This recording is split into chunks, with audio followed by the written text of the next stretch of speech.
And from AMAZULU, just to prove they're here. Hello, girls. Hello. See there? Coffee. Haven't we, girls? Yes. Yes, we have. Annie and Lesley from AMAZULU are here as well. First of all, so we can identify your voices. Annie sings with the band. Hello, Annie.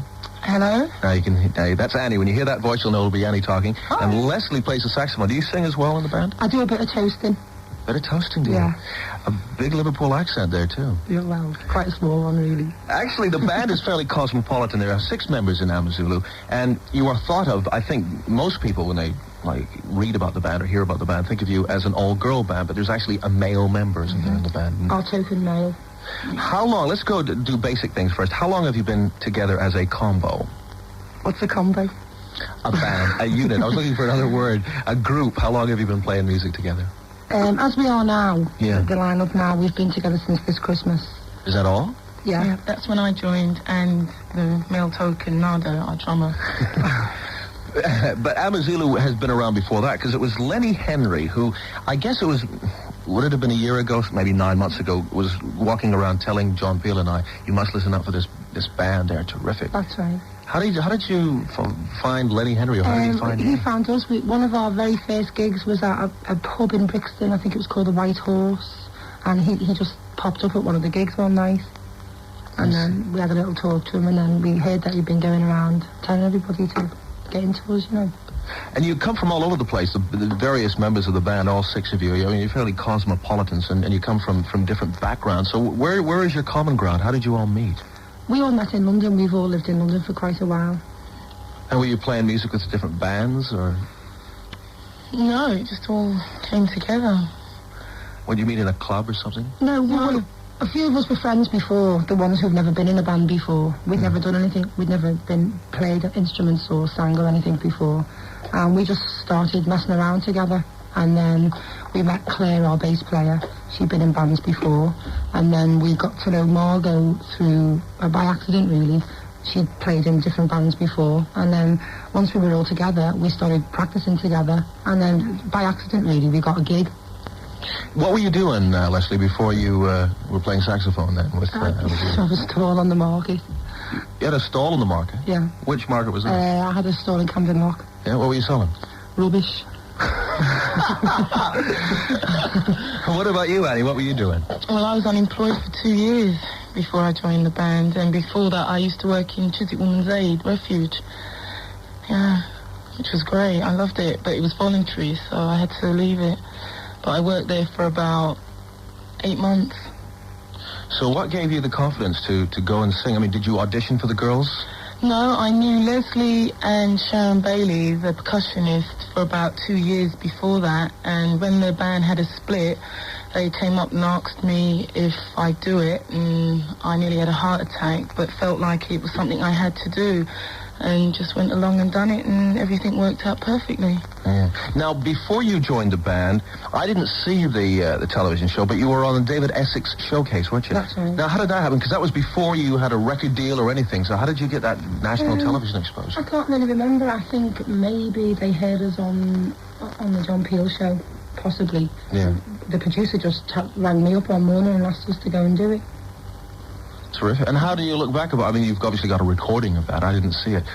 Was the band very different then from the way you are now? Yeah, well, I mean, we were all terrified the first time. I think we came over really wooden the first time we were on television. We didn't have a clue, you know, we'd never mimed. We didn't have any idea what you had to do. We just we were really scared the first time. Yeah, And we've just recently done the Saturday show, and it came off really well. You were happy with that? Yeah.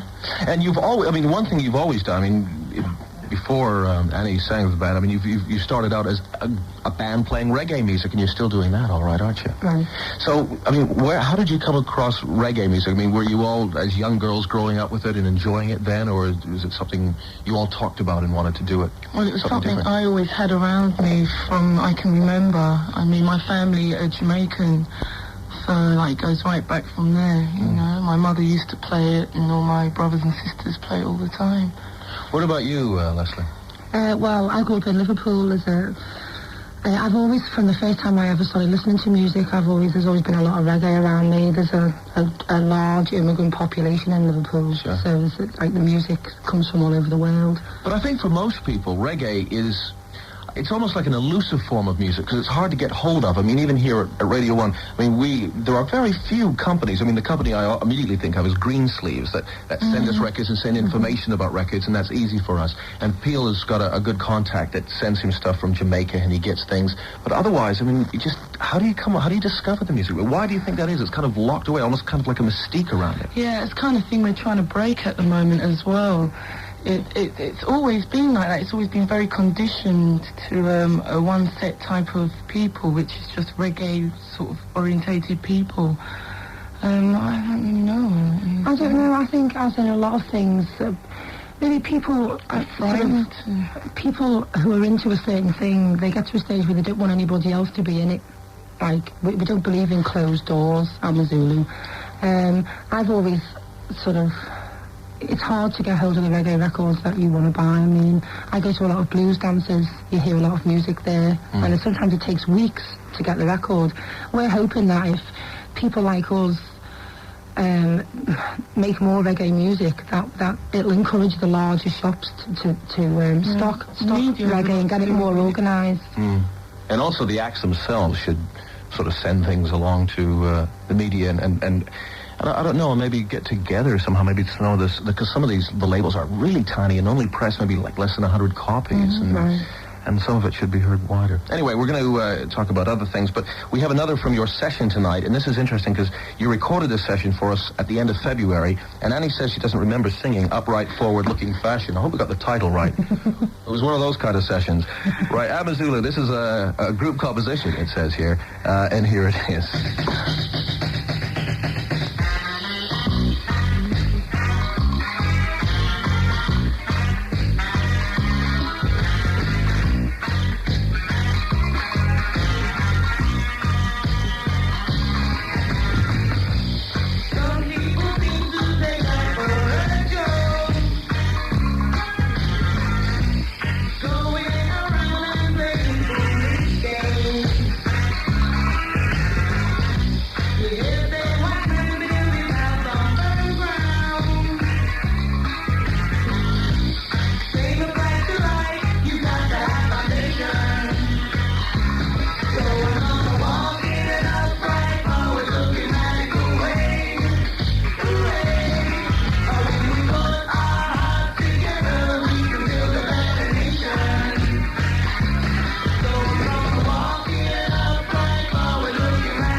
AMAZULU in session tonight, and that was called Upright Forward-Looking Fashion. And Annie, who's the lead singer of the band, I almost forgot to mention this at the beginning, but I haven't now.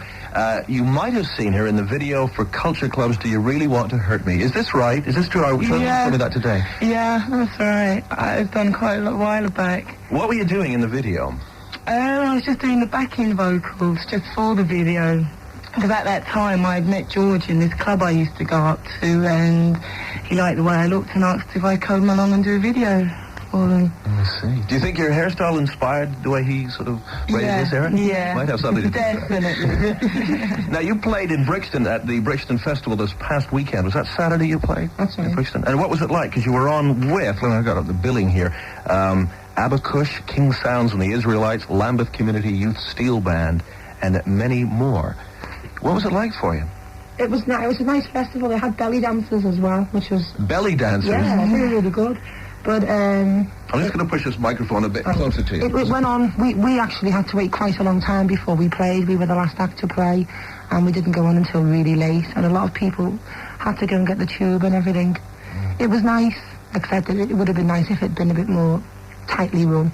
And the mixture of people were great. Yeah. I mean, there was every kind down there, you know, from hippies to punks to rusters, every type of people. That's great. Yeah, Our kind of audience we like to yeah. play to. It's interesting because Wide variety. the punk explosion, the punk scene, whatever, of 76, 77, really brought a lot of girls, a lot more girls on the pop music or modern music scene than there had been in the last sort of like 10 years. And it has brought things today to the stage where in a lot of cases you don't actually think about, well, that's a girl playing in a band or that or whatever, which is obviously a very healthy thing. But when you were an all-girl band, I'm sure there must have been a novelty factor somewhere along the line of people, the way they perceived you, and it must have been a help for you, I think, in many ways, getting gigs. Is that true? Yeah, it definitely did. Definitely work in our favour being women, because, I mean, people would come and see us just because they were women. A lot of our first gigs, they'd state it on the posters, all women reggae band, and it did attract people. But I think that people who came to see us the first time because we were girls, the ones who come back again, they come back again because of the music the second time. I was going to say, now, once you've established, once you can use that positively to your own benefit because you can get the bookings when you start out, how do you then say, hey, now, wait a minute, this isn't a novelty anymore? Just by playing the music? We don't just buy our music. I don't think that we do what we're expected to do. We're not romantic all the time or anything like that. Yeah. And we don't like to pull our crowd just based on because we're women. We like people to come along and see us because we're musicians trying to play at our best, you know? I'm being distracted slightly here because the phone keeps ringing. Could you pick up the phone? It was ringing. I promise I'm not seeing things. The light was flashing. It's one of those things that we don't have a ringing phone. We have these sort of white lights, like a strobe light. See? I told you it's nothing to do with... It's not a sensor button or anything like that flashes in the studio for you. The other thing that I wondered about was because you seem committed in many ways. I mean, musically, obviously committed, but it's interesting because there are like two sides to the band. You have fun when you make music, but there's also like a message with the single Cairo. There's like Greenham Time on the other side of the single. And I read somewhere, an interview with you where you said that you would like to be thought of as a band with a message, whatever that message is. Is that true? Have I got that right pretty well? I mean, do you see yourselves as crusaders in some ways? I don't know. We just sing and write songs about the kind of things that we talk about naturally amongst ourselves. And we're quite serious people. I mean, we care about a lot of the things that are going on in the world, but we don't think that you should be. That's why our songs are quite light, but they've got a message underneath them. We just sort of write about the things that we think about, but I suppose that we have got a message, yes. And that obviously binds the band together as well, I guess, if you all feel the same way about something.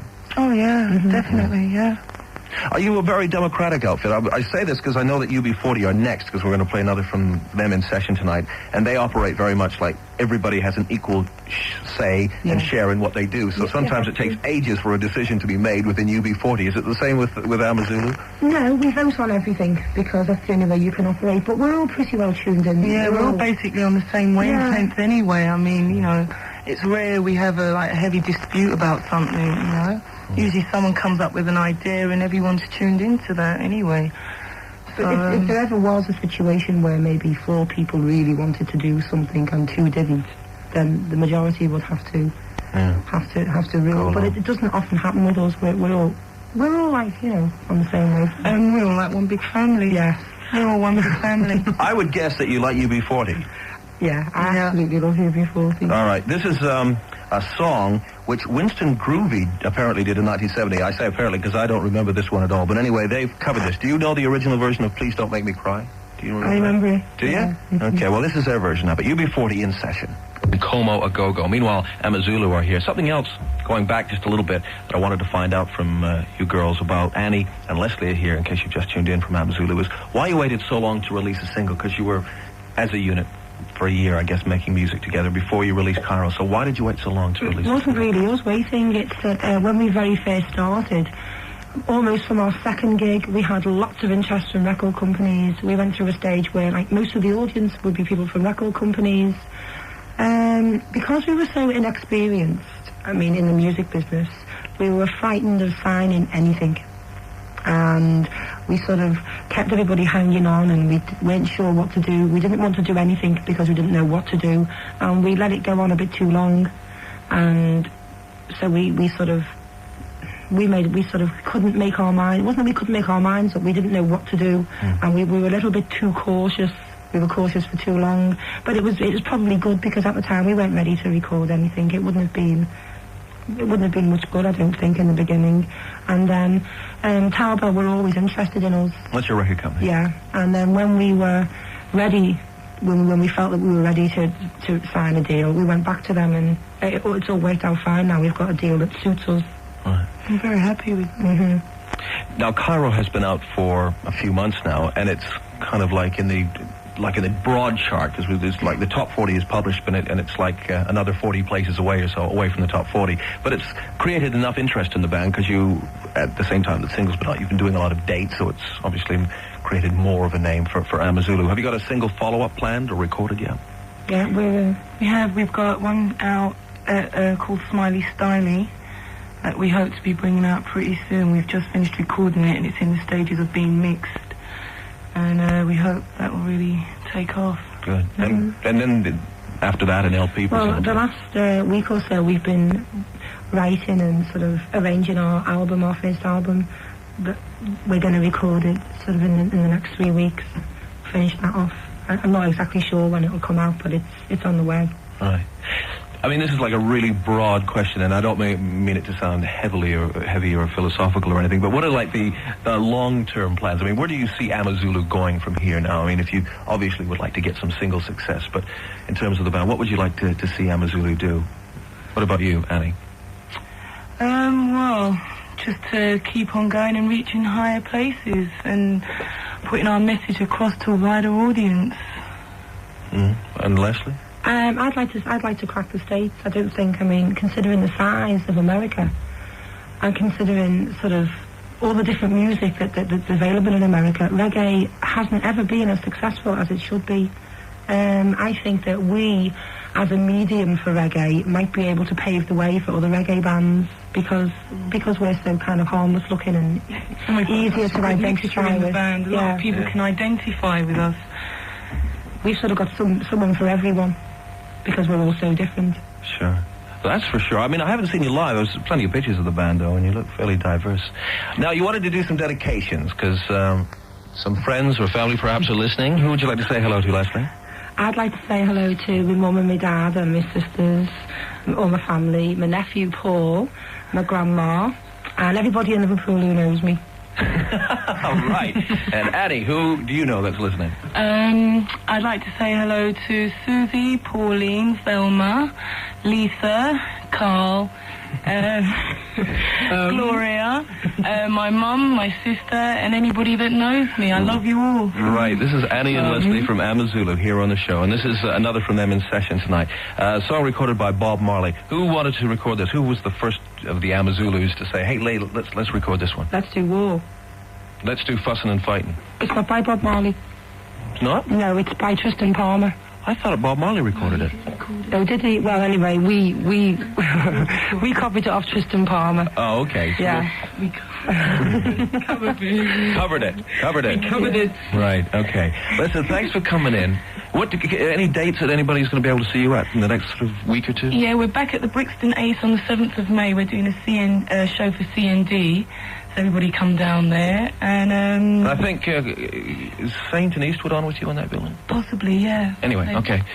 And after that, we're off to Europe, so I don't know what's going to happen when we get back. But hopefully we'll be... Check out the music papers. They'll have all the details in there. We've got something called Crystal Palace on the 4th of June. I think it's another CND gig, something like that anyway. Okay. Good luck. AMAZULU. Thank you. In session. This is Fussin' and Fightin'.